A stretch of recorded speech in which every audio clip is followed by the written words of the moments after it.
बहुत लंबा चौड़ा भाषण देने नहीं आया। जो हालात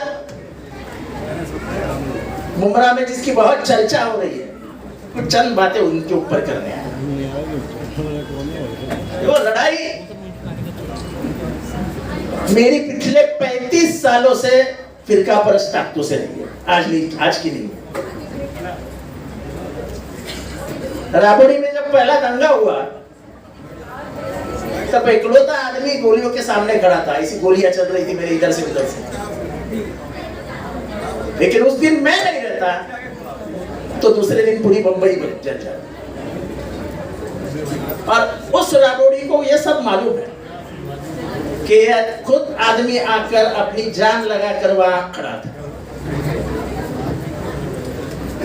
तब मैं ना इधर का अंदर था ना थाने का अंदर था, मैं कुछ भी नहीं था। विक्रोली में मुलाकात में बैठा था, वहां पे पता चला कि राबड़ी में शुरू हो गया। उधर से मैं मोटरसाइकिल पे बैठा और मोटरसाइकिल पे बैठ के उधर आया। जब तक कर्फ्यू नहीं लगा तब तक मैं वहां से हटा नहीं। फिर बाकी जो हुआ इतिहास है। लेकिन अमन और शांति के लिए हम हरदम प्रयास करते हैं, क्योंकि मेरा ये मानना है कि यहाँ का हिंदू और मुसलमान एक नहीं रहेगा तो ये देश एक नहीं रहेगा। इस देश को एक रखने के लिए हमको यहाँ के हिंदू भाइयों को और मुसलमान भाइयों को एक होना बहुत जरूरी है। हालात देखो अपने बाजू में कैसे है। पाकिस्तान क्या हो रहा है, अफगानिस्तान क्या हो रहा है, श्रीलंका क्या हो रहा है, और आपके सामने चल रहा है बांग्लादेश।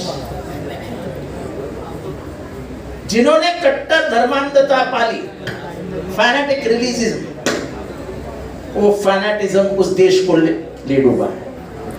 और मैं आज नहीं कह रहा हूं, मैं बार बार खुली मेरी तकरीर में कहता हूं, India will not become Pakistan. Bharat को पाकिस्तान मत बनाओ।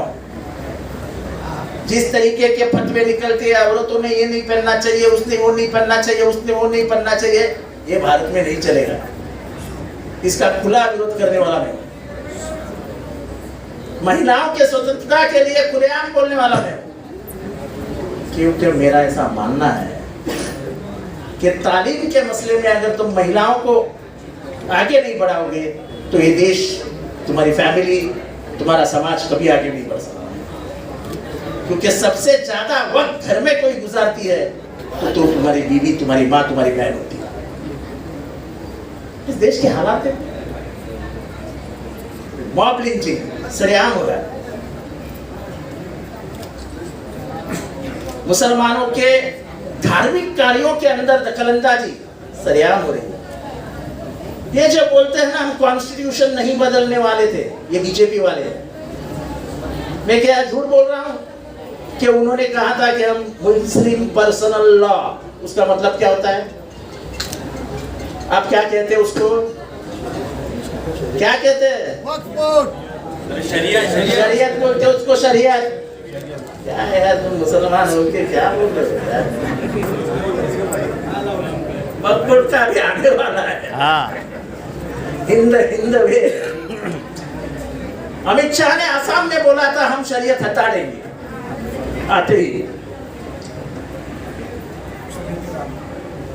शरीयत का जो कानून है वो हटा देंगे, मुस्लिम पर्सनल लॉ। अब ये बताओ, ये जरा सोचने वाली बात है। ये यहाँ का विकास, गटर, पानी, मीटर छोड़ दो, ये तो होता रहेगा। जितना हुआ वो कम है क्या?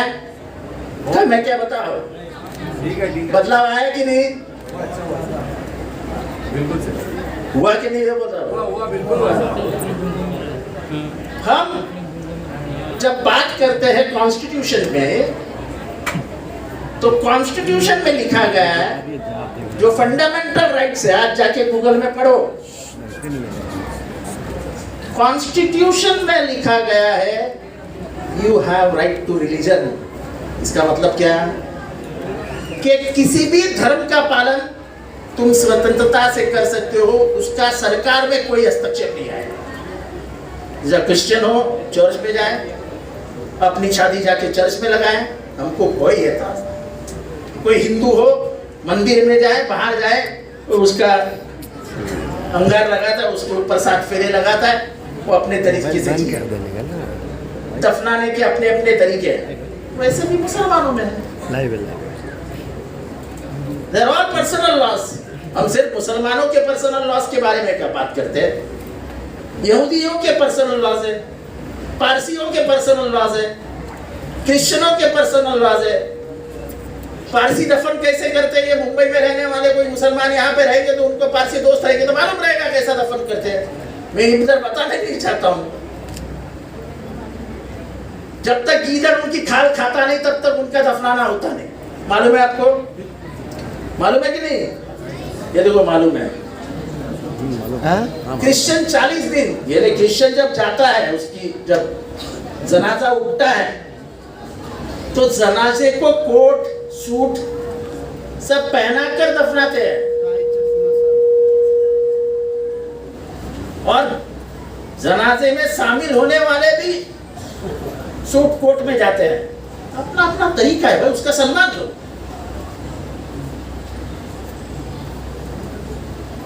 अगर क्रिश्चियन कहीं भी शादी करना चाहे तो जब तक जीसस क्राइस्ट को सामने रख के by the name of the father and the holy spirit amen ऐसा नहीं कहता है, और दोनों एक दूसरे को पूछते हैं। फादर इसको पूछता है डू यू एग्री, ये बोलता है एग्री। इसको पूछते हैं लड़की को डू यू एग्री, वो बोलती है एग्री। फिर रिंग पहनाते हैं, जीसस से प्रार्थना करते हैं, शादी हो। हिंदुओं में 7 फेरे लगाते हैं, मर्द के पीछे औरत घूमती रहती है 7 बार, फिर वो मंगलाष्टका रहती है। वो अब गए होंगे ना हिंदुओं की शादी में, वो ऐसा धान डाला जाता है सर पे, ओम स्वाहा स्वाहा। शादी और रही फिर आपकी बात,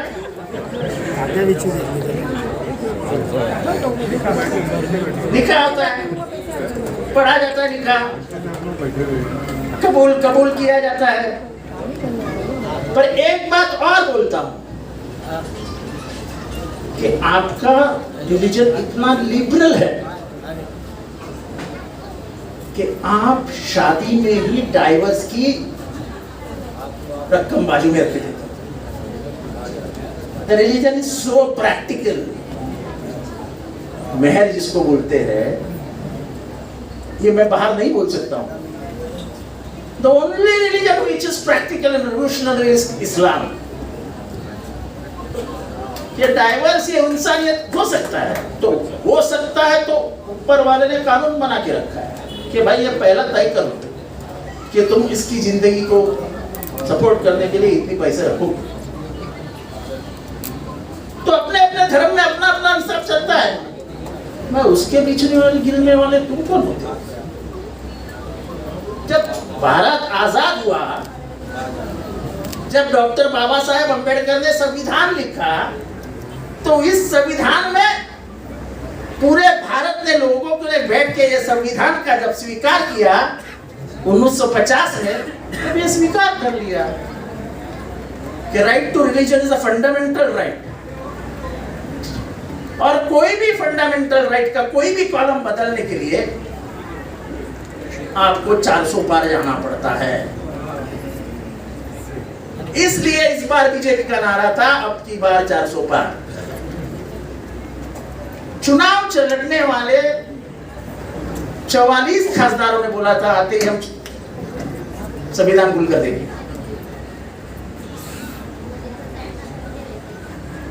मुसलमान तो डरे हुए थे ही, पर आपसे ज्यादा डरे हुए थे जो लोग जिनको कुएं में से पानी पीने नहीं मिलता था,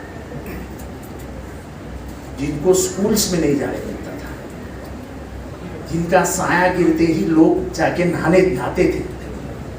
आप समझ गए होंगे मैं किसकी बात कर रहा हूं। सबसे ज्यादा वो डर गए और आज भी वो डरे हुए हैं। आपको शायद ये मालूम नहीं होगा, ये मालूम होना चाहिए कि जिस आदमी ने यह संविधान लिखा है उस आदमी का नाम मालूम है ना आपको? अरे कुर्सी पे बैठ जाओ ना भाई, कुर्सी पे बैठ जाओ ना, काहे को बाहर जाते हो, खड़े रहते हो? या तो नीचे बैठ जाओ, तुम लोग के पीछे जाके बैठ जाओ ना यार, बैठ जाओ, नीचे बैठ जाओ ना। पत्रकार भी नीचे बैठ के, लोगों को दिख नहीं रहा है यार। जिसने संविधान लिखा उस आदमी का नाम मालूम है आपको? डॉक्टर बाबा साहेब अम्बेडकर। क्या आपको ये मालूम है कि उनको कभी क्लास में ही नहीं बिठाया था? ये कितने जन को मालूम है कि वो टीचर के सामने बैठ के उनको स्कूल में पढ़ाई नहीं की थी, वो क्लास के बाहर बैठते थे और पढ़ाई करते थे। वो जिस कॉलेज में थे, वो कॉलेज में उनसे नल से उनको पानी पिलाया नहीं जाता था, उनको ऐसे ऊपर से पानी पिलाया जाता था। वही आदमी इस भारत का संविधान लिखा है। क्योंकि सबसे ज्यादा इंसान का भारत में दर्द क्या है, ये अगर किसी को मालूम था तो वो डॉक्टर भीमराव अंबेडकर थे।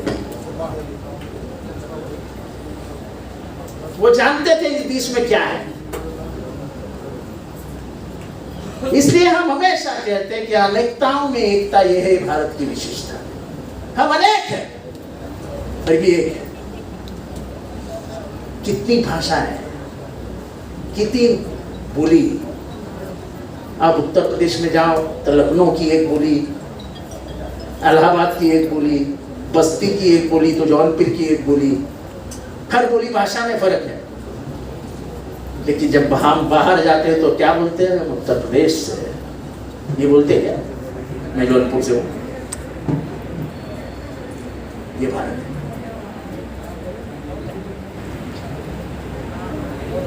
ये जिस तरीके से ये लोग चल रहे थे, ये तो भारत को विघटित कर देते। और जिन लोगों ने ये जो सर्टिफिकेट मांगते हैं ना हरदम मुसलमानों से, मुसलमानों के लिए एक अलग भूमि बनी थी, पाकिस्तान। जो भारत छोड़ना चाहता था और पाकिस्तान चला गया, पर जिसको अपनी मां से प्यार था उन्होंने कहा ये मां को छोड़ के हम नहीं जाएंगे, और पाकिस्तान में। इससे बड़ा सबूत इतिहास में और क्या कौन देख सकता है कि हमें इस धरती से कितना प्यार है? बार बार क्या पूछते हो? उन्होंने बता दिया कि हमारे इस धरती से लगाव कितना है। एक आदमी का बाप सीमा पे पाकिस्तान से गोलियों से खेल रहा है, उसके लड़के को बाहर लाया जाता है। क्यों? तो बोले तेरे घर से गोश्त की खुशबू आ रही है। बाहर लाके उसको मार दिया जाता है, ये बोल के कि घर में बड़े का गोश्त पक रहा था। जब लेबोरेटरी में जाता है तब पता चलता है कि बकरे का गोश्त है। ये तो भारत के हालात है।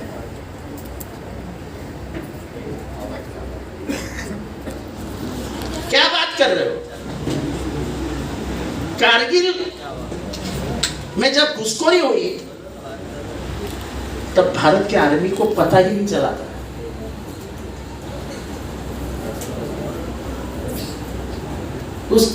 वो बकरियां चराने जाते थे ऊपर कारगिल की, उनका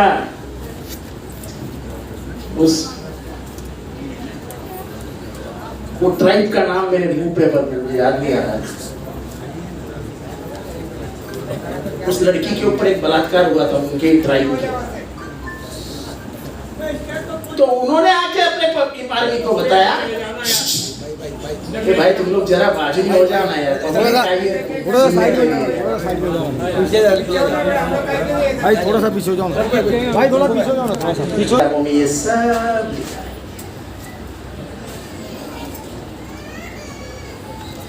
मांगता है तो किसी को मांगता है तो मेरे घर में किताब है, कभी भी आके किताब पढ़ ले।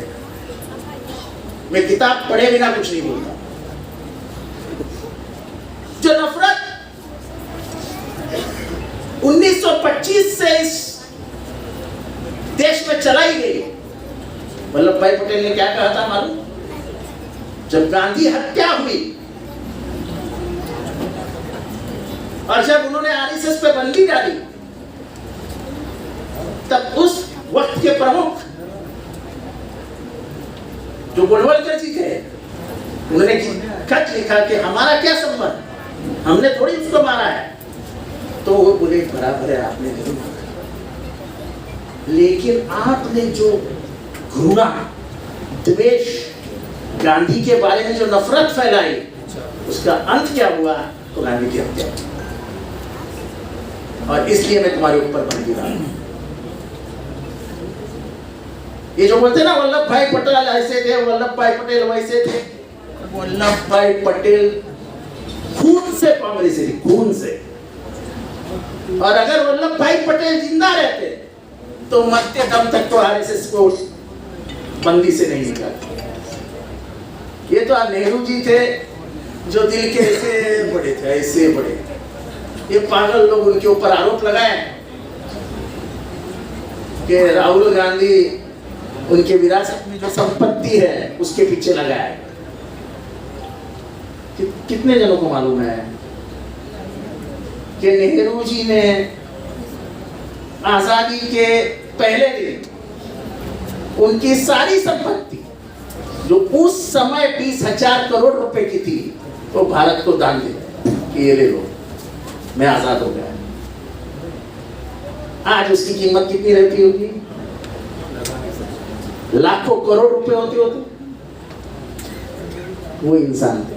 71 का युद्ध हुआ और जब भारत को कमी महसूस हुई, इंदिरा गांधी ने जितना भी कमाया हुआ सोना था, हीरे थे, जवाहरात थे, सब निकाल के बेच दिए। बेचे नहीं, देश को दे दिया। ये पाकिस्तान के नाम से वोट नहीं मांगती थी वो, कभी जिंदगी में उसने मांगा नहीं।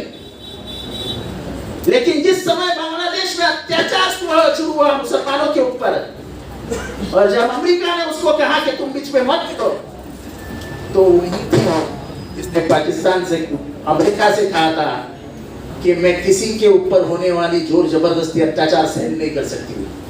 अगर मेरे उन मुसलमान भाइयों के ऊपर अत्याचार हो रहा तो मैं उनके साथ हूँ। मैं पाकिस्तान के 2 टुकड़े करके रहूंगी और उसको आजादी दे दूंगी, तब बांग्लादेश का। ये तो सिर्फ पाकिस्तान पाकिस्तान पाकिस्तान पाकिस्तान, वोट मिलाने के लिए पाकिस्तान, और बिरयानी खाने के लिए भी पाकिस्तान।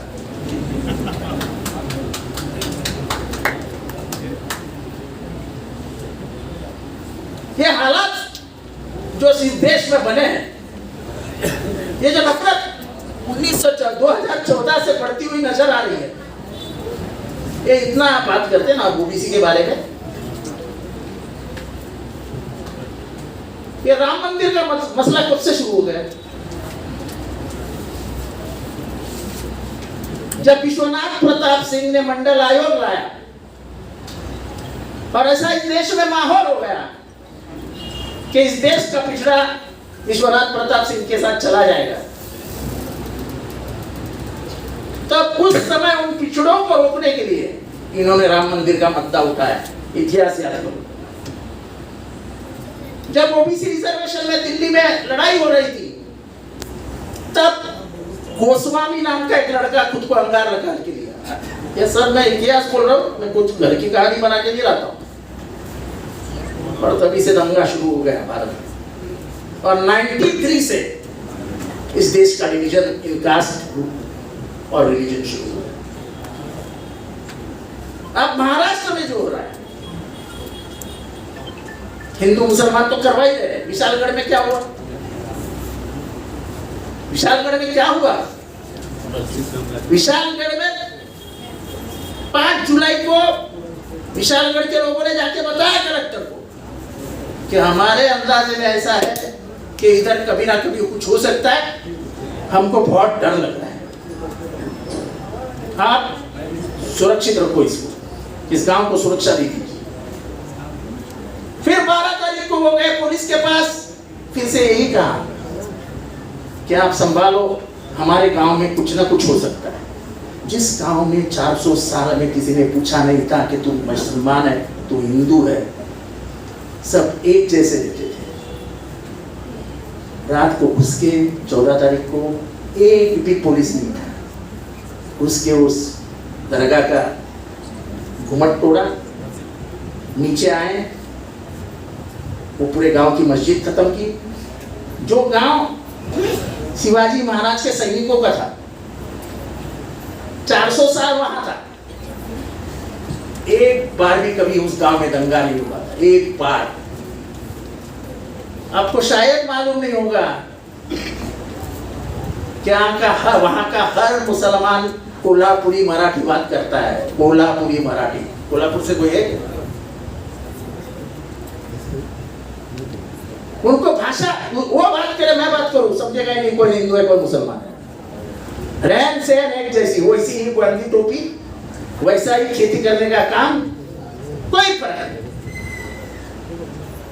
पर इन अंधों ने जब लूटा लूट की तो ना मुसलमान देखा ना हिंदू देखा, एक दिन सबका सोना गुल कर दिया, सबके पैसे गुल कर दिए। ये कहाँ की इंसानियत है? पुलिस को बता कर भी अगर पुलिस ये रोक नहीं सकती तो ये देश कहाँ जा रहा है? जिसको अनार्की बोलते ना, इंग्लिश में अनार्की बोलते, हिंदी में क्या बोलते हैं? अराजकता। ये अराजकता है। This is the state protected terrorism. आप हजी बलंग आते हैं और हजी बलंग में बोलते हैं सामने वालों के दिल में जो सपना है वो सपना मैं पूरा करूंगा, और सामने से तालियां बजती है। सामने वालों के दिल में क्या सपना है? हजी बलंग को शहीद कर दो। यही आदमी रायगढ़ में बोलता है जब सामने से आवाज आती है कि विशालगढ़ के अतिक्रमण को हटा डालो, तो वही आदमी इधर से बोलता है कि मैं कुछ बोलने वाला आदमी नहीं हूं। ये 20 जून की बात है, मेरे तारीख में गलती नहीं हो सकती। मैं बोलने वाला आदमी नहीं हूं। आपके जो मुंह से निकला है वो मेरे दिल में है, मैं करके दिखाऊंगा, और 14 तारीख को सफाई हो जाएगी। इसको क्या बोलते हैं? State sponsored terrorism. तो मैं हमेशा सवाल पूछता हूं कि तुम मुख्य धारा से जब तुम मुसलमानों को अलग कर रहे हो तो फिर उनके पास वोट मांगने क्यों जाते हो? फिर ये क्यों चिल्लाते हो वोट जिहाद होगा, वोट जिहाद होगा? अगर आपको मुसलमानों के वोट चाहिए ही नहीं तो फिर प्यार से बात करो ही मत ना। इतने नफरत से तुम बात करते हो तो वोट क्यों देंगे? मुसलमानों के रिजर्वेशन के खिलाफ सबसे बड़ी बात कौन करता है? हम धर्म के नाम पर रिजर्वेशन नहीं देंगे, कौन कहता है?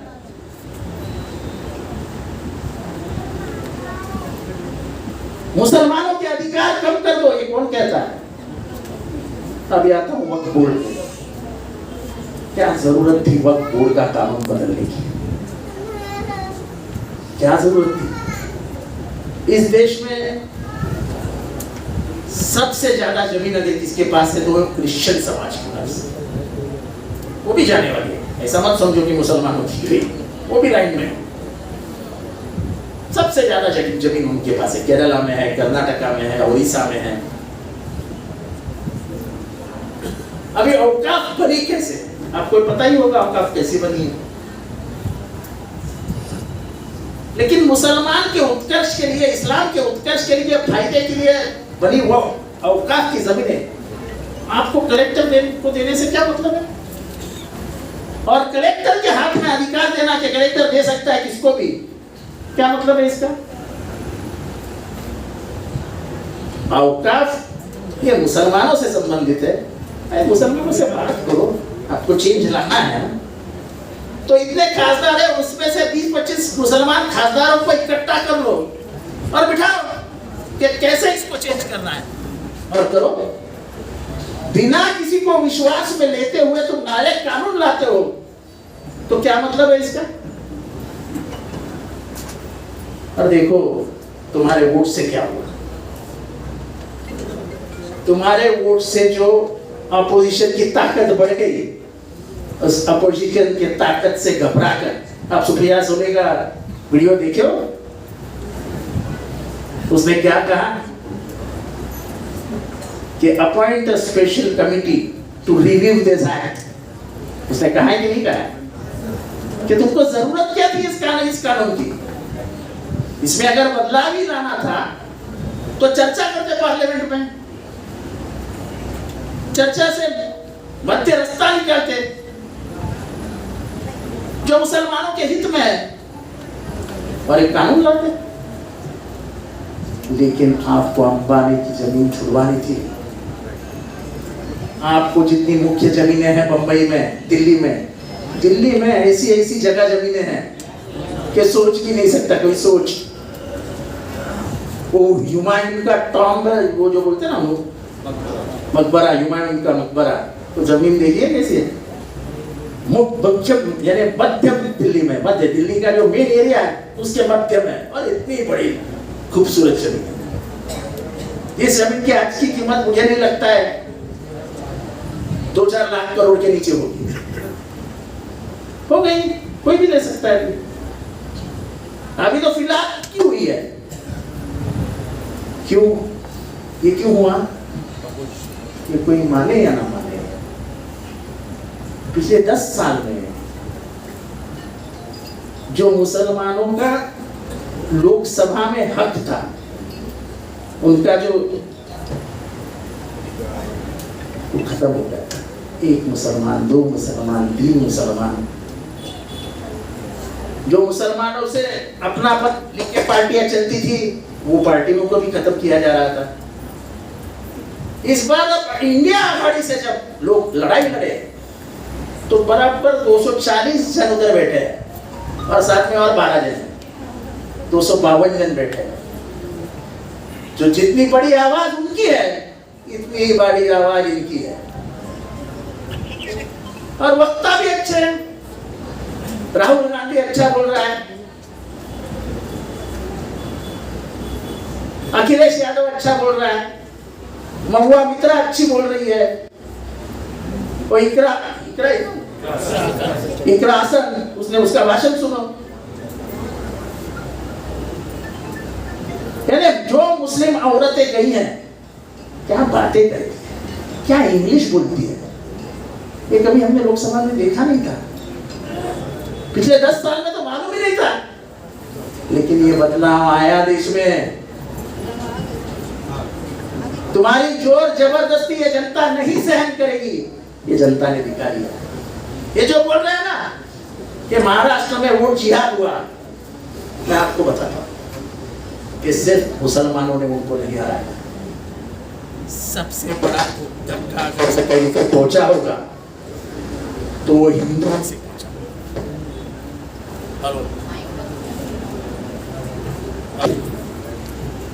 अभी ध्यान से सुनो। चलो, मैं समझ सकता हूं साउथ मुंबई की सीट मुसलमानों ने जितवाई, मध्य मुंबई की सीट मुसलमानों ने जितवाई, मुंबई की 3 सीटें मुसलमानों के नाम पे डाल दो, भिवंडी की सीट मुसलमानों ने जितवाई, मालेगांव की सीट मुसलमानों ने जितवाई। 5 सीट पकड़ लो। 48 में से 5 सीट गई, कितनी बाकी रही? 40। हम लोग जीते कितने? 31 में से 5 निकाल डालो, कितने जीते? 26। तो 26 में आपको किसने हराया? यहाँ के त्रस्त हिंदुओं ने आपको हराया, कि जो मानते हैं कि इस देश में द्वेष बढ़ेगा तो ये देश खत्म हो जाएगा। चंद्रपुर में मुसलमान है, गढ़चिरौली में मुसलमान है, नासिक में मुसलमान है, सांगली कोल्हापुर मुसलमान है। तो किससे बात कर रहे हो आप? इस देश में जो सोच है गांधी नेहरू की, वो सोच ने तो उभारा है। देशों लोगों को रोजगार चाहिए, लोगों को हाथों को काम नहीं है। महिलाओं को जाके पूछो कि महंगाई से सर कितना फट रहा है, बच्चों के हाथों को काम नहीं मिल रहा है, तालीम दिन पर दिन महंगी होती जा रही है, उसके ऊपर ध्यान है नहीं। तो ये देश आगे कैसा बढ़ेगा? हमको चिंता उसकी है। मुझे ये विधानसभा का चुनाव कौन खड़ा हो रहा है उससे कोई लेना देना नहीं। मैं ना गद्दारों को गिनता हूं ना उनकी सुनता हूं। मैं हमेशा मेरी जिंदगी में अगर दोस्ती की है तो ईमानदारी से की है, और जिसने गद्दारी की है वो मेरे लिए मर गया ऐसा समझता हूं, क्योंकि बाद में जाके उससे हाथ मिलाना ही नहीं है।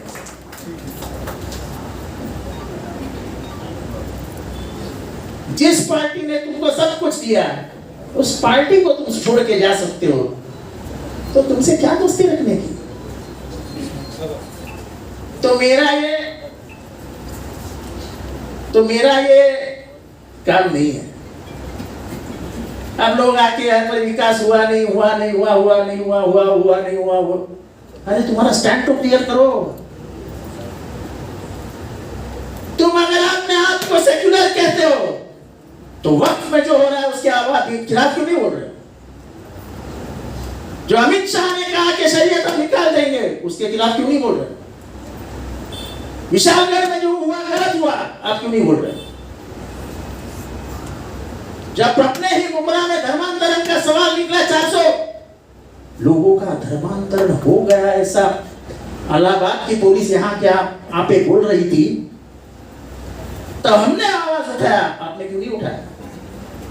सवाल तो पूछ सकते हैं, लेकिन जो अपने आप को पैसे के लिए बेच देते हैं उनसे क्या सवाल पूछना है?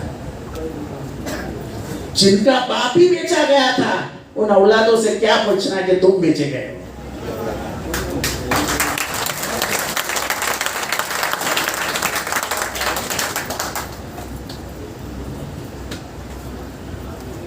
मैं किसी का नाम नहीं लूंगा, लेकिन जो चाचा की मौत, मैं मुसलमानों में हर दम देखता हूं, ये आदमी कोई भी बुरा आएगा तो एकदम नहीं साहब आज मेरे घर में दावत है, क्यों नहीं? आज हमारे बड़े चर्चा है। मुसलमानों के घर में जितनी इज्जत, जितना सम्मान बुजुर्गों का रखा जाता है, मैंने कहीं और नहीं देखा।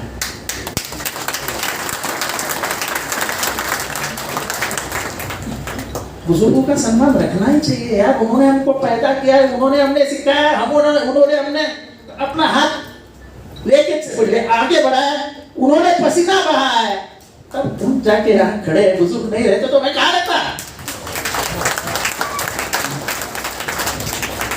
और उसी बुजुर्ग चाचा के लिए आप कहते हो ये आदमी का आखिरी भाषण कब होगा मुझे पता नहीं। इसका मतलब क्या होता है कि ये आदमी कब मरेगा ये मुझे पता नहीं। बोलने वाला कौन?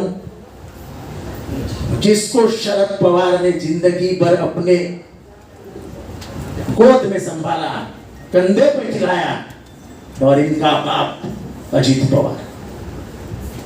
अजीत पवार शरद पवार के मरने का सपना देख रहा था, और मैं सबसे पहले आगे होके कहा कि ये कैसा रिश्तेदार हो सकता है जो इतना खून का प्यासा है, अपने चाचा की मौत की चाहत रखता है, जिसको 25 साल 30 साल शरद पवार जी ने गोद में संभाला, राजनीतिक जिंदगी में सब कुछ दिया, 4 बार उप मुख्यमंत्री बनाया।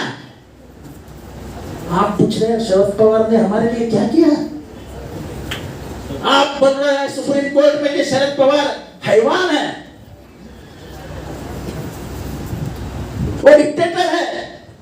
वो हिटलर है। सुप्रीम कोर्ट में आपके जीप पे छाले नहीं आए? जिस चाची ने तुमको 40 साल घर में खाना खिलाया, कम से कम उसकी तो याद आ जाती।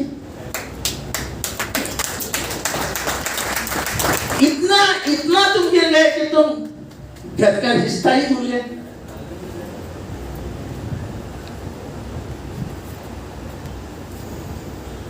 और इतना बहन को सताते लाई लाडली बहन योजना। अरे अपने बहन को तो संभालो भाई।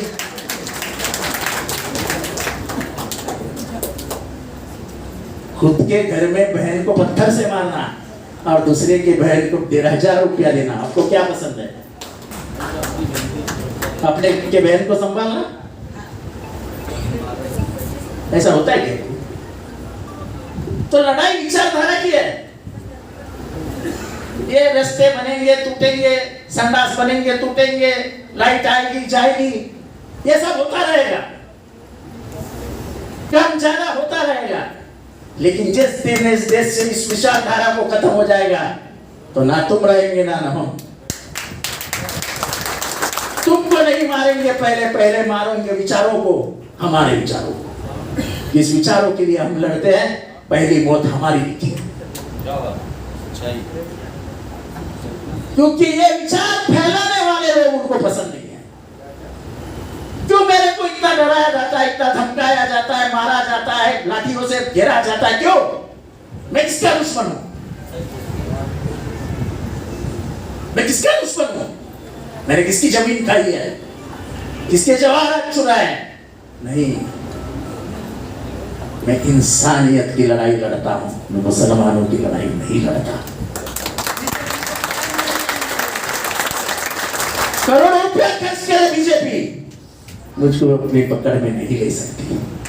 मैं अपने आप को बेचने वाला इंसान नहीं।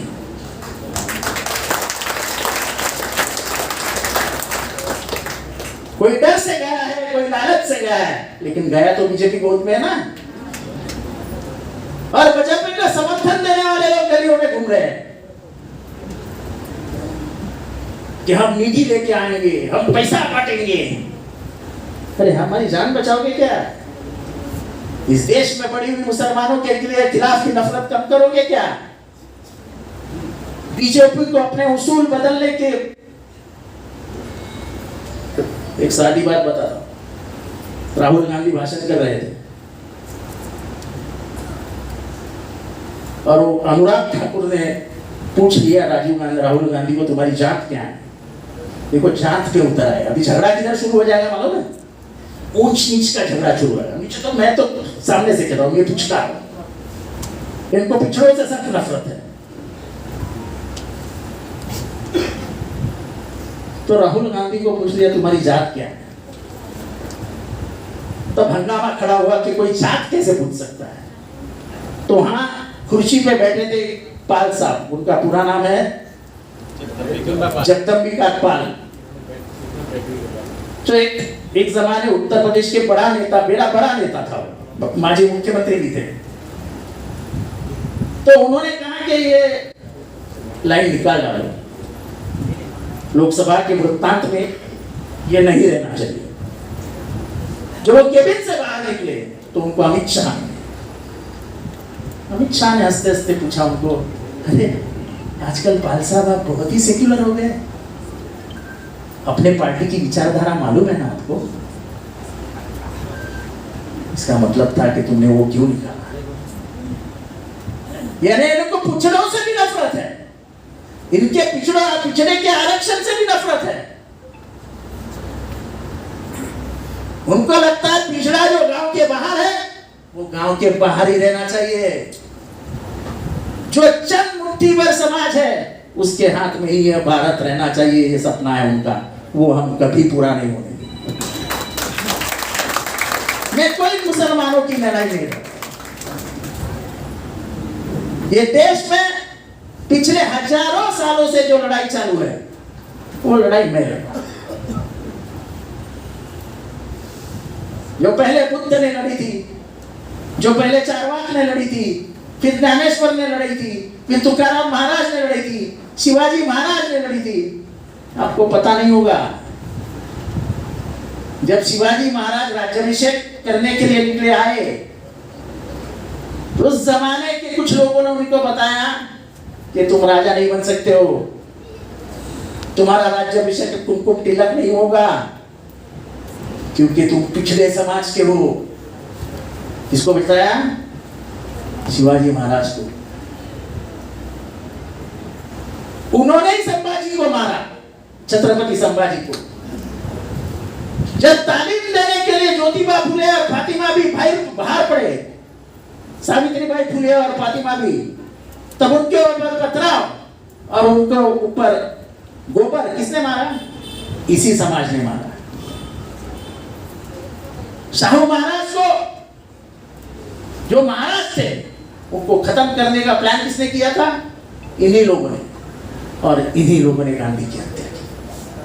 और आज भी ये देश में जो है जहर फैला रहे हैं, वही लोग हैं, और वही लोगों के विचारधारा में हमारे कुछ लीडर आ गए हैं। तो ये विचारधारा की लड़ाई भारत में बुद्ध के जमाने से चालू है, बुद्ध के जमाने से। या हिंदू मुसलमानों की लड़ाई नहीं हुई है कभी, ये तो अभी अभी हुई है। पर यहां हमेशा 90% लोग 10% लोग से लड़ते आ रहे हैं, और आज भी लड़ेंगे और कल भी लड़ेंगे।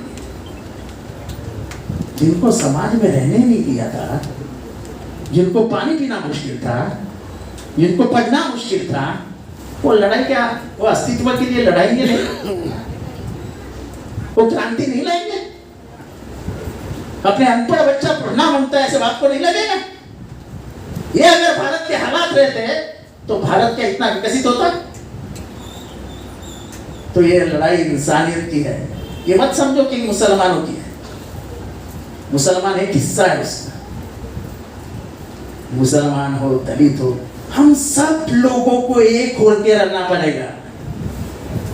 ये जो बीजेपी के विचारधारा से जुड़े हुए लोग हैं, उनको ऐसा चुन चुन के बाहर निकाल पड़ेगा। जो अभी उत्तर प्रदेश में हुआ वो क्रांति है। कभी सोचा भी नहीं था बीजेपी ने कि उत्तर प्रदेश में इतनी बड़ी लात पड़ेगी, महाराष्ट्र में इतनी बड़ी लात पड़ेगी। लेकिन अन्याय और अत्याचार की परिसीमा हो गई। अन्याय और अत्याचार की जब परिसीमा होती है, तब लोग भी सब कुछ भूल जाते हैं। क्यों? मुसलमानों के मोहल्ले ही नहीं को आपको रोड रोलर चलाने के लिए, जेसीबी चलाने के लिए, बुलडोजर उन्हीं को घरे पर चलता है। बंबई में 2 जगह पर बुलडोजर चलाए, भायंदर में 2 जगह बुलडोजर चलाए, और बड़ी शान से कहा कि उत्तर प्रदेश का बुलडोजर बाबा अब महाराष्ट्र में आ गए। क्या डर दिखा रहे हो? क्या डर दिखा रहे हो? अब मुसलमान चुप बैठा है, शांत है, क्योंकि उसको पता चला है उसके वोट की ताकत क्या है। तुम्हारे ही वोट की ताकत से वक्फ बोर्ड का बिल स्टैंडिंग कमेटी में भेजा गया, और हमारा एक खासदार बाया मामा उस समिति का सदस्य है। मैं जल्दी उसको लाके सब उलमाओं से उसको मिलाने वाला हूं। वक्त बोर्ड अपने हाथ से जाता तो मदरसे नहीं बनते, हमको तालीम के लिए जगह नहीं मिलती, हमको कब्रिस्तान नहीं मिलते, हमको मस्जिद बनाने के लिए जगह नहीं मिलती। ये हालात हो जाते थे मुसलमानों के। और मैं हक के साथ आपके सामने बोल सकता हूं कि मैं कुछ चंद दिनों के लिए माइनॉरिटी मिनिस्टर था।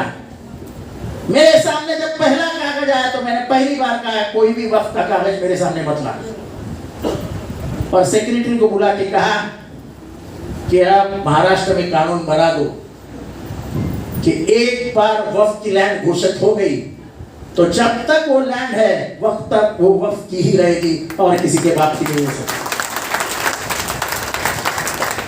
मेरे कानून के खिलाफ बहुत लोगों ने आवाज की, लेकिन मैंने एक भी की आवाज नहीं सुनी। मैंने कहा नहीं, वंस अ वक्फ ऑलवेज वक्फ। और वही कानून सुप्रीम कोर्ट में माने, और वही कानून के खिलाफ सेंट्रल गवर्नमेंट ने आवाज उठाई कि नहीं, ऐसा क्यों, वक्त जमीन सबकी होनी चाहिए। मैं आज भी कहता हूं कि इस्लाम को मानने वाले के सिवाय वक्त की जमीन किसी की भी नहीं होनी चाहिए। According to the international laws, you have to protect the minority and the majority. हम मेजॉरिटी में, हम हिंदू मेजॉरिटी में, हम अगर माइनॉरिटी की सुरक्षा के लिए नहीं लड़ेंगे तो कौन लड़ेगा? हमको तमीज होनी चाहिए कि वो अल्पसंख्यक है, उनके सामने हम खड़े रहने चाहिए कि नहीं, तुमको कुछ नहीं होगा, हम तुम्हारे साथ हैं। वो डरे हुए रहेंगे, वो घर में छुपे हुए रहेंगे, तो देश कैसा आगे बढ़ेगा? 100 करोड़ में से 20 करोड़ आदमी अगर घर पर छुपे हुए हैं, दबे हुए, कुछ कमाते नहीं है, घर में बैठे हुए, वो देश आगे बढ़ सकता है? तो सबका साथ सबका विकास, इसका मतलब क्या है?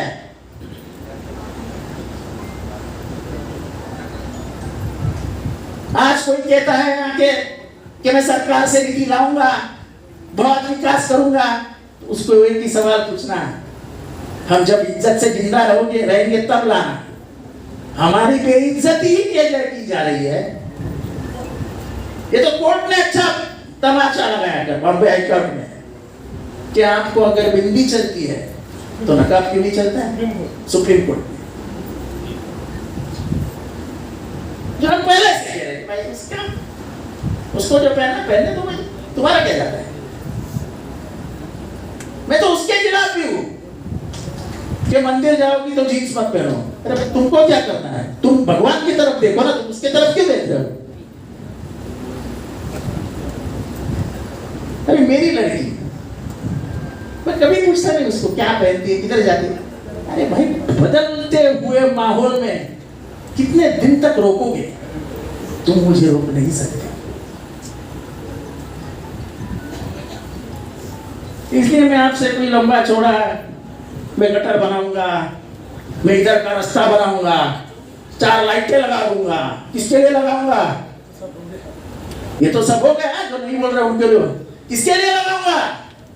अरे तू जिंदा रहोगे तब ना, तब तुम्हारे जान में जान रहेगी तब ना, तब तुम हिम्मत और ताकत से बाहर पड़ोगे तब ना। मोदी की बदली हुई भाषा आपको लोकसभा में नजर आ रही है कि नहीं नजर आ रही है? बहुत हक से कहियो भाई, अरे एक मिनट, हक से बोलो, बदली हुई आती है कि नहीं नजर आती है? आपको थोड़ा सा इधर सुकून मिलता है कि नहीं मिलता है? मिलता है कि नहीं मिलता है? तो हमको ये महाराष्ट्र की गवर्नमेंट उठा के फेंक देगी।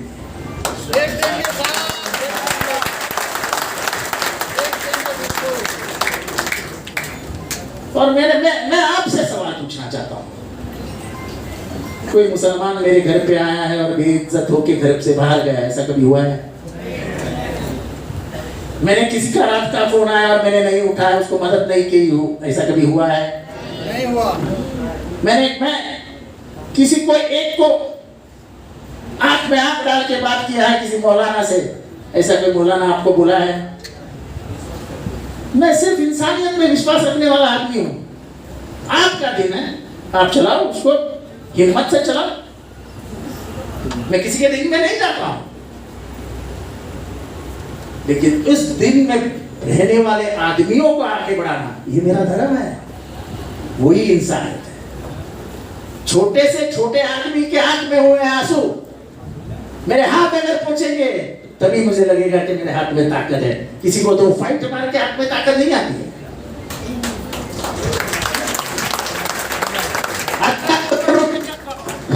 18 करोड़ रुपए डाल के कोविड का हॉस्पिटल बनाया, कितने जाने बची? कितने लोगों को मदद हुई? ये काम अल्लाह भूल सकता है?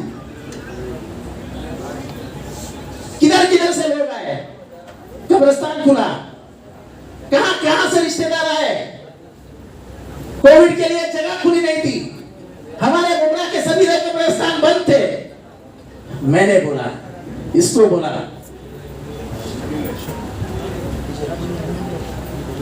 इनको बोला, सबको बोला। ये था एक तुम्हारे इधर से बहुत अच्छा काम करने वाला आदमी था, सोहेल भाई।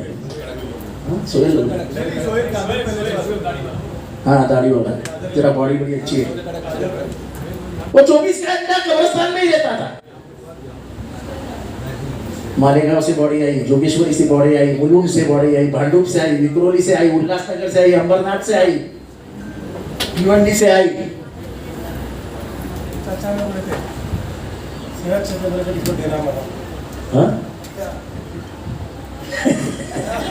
कब्रिस्तान की बात मत निकालो यार। तो ये काम इंसानियत का काम है। लोग उस पर भी राजनीति करते हैं, मुझे कोई गम नहीं है, राजनीति करो। लोग अगर मानते हैं कि तुम इंसानियत के लिए राजनीति करते हो तो तुमको वोट देंगे, मेरे को नहीं देंगे। वोट की लड़ाई है ना, लड़ाई तो उसूलों की है, लड़ाई तो वोट की है, लड़ाई तो विचारधाराओं की है, लड़ाई निष्ठावंत कार्यकर्ता लॉयलिस्ट आदमी की गद्दारों से है। एक कुत्तार आदमी गद्दार से लड़ रहा है, तुम कुत्तार का साथ देंगे या गद्दार का? सीधा सवाल है, बोलो उसका जवाब। हाथ उठा के बोलो, कुत्तार को देंगे या गद्दार को देंगे? अरे लड़ाई आखिर में क्या है? तुम जाने वाले हो मोदी के साथ, सपोर्ट करने वाले हो मोदी को, और यहाँ आके नकाब पहन के वोट मांग रहे हो।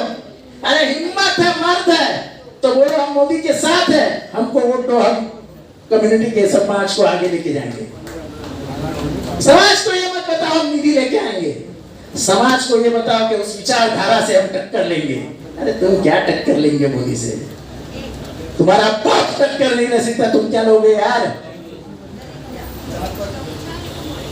तो बात विचारधारा की है, बात उसूलों की है, और मैं मर जाऊंगा, गोलियां खाऊंगा, लेकिन मैं मेरे विचारधारा से गद्दारी नहीं करूंगा।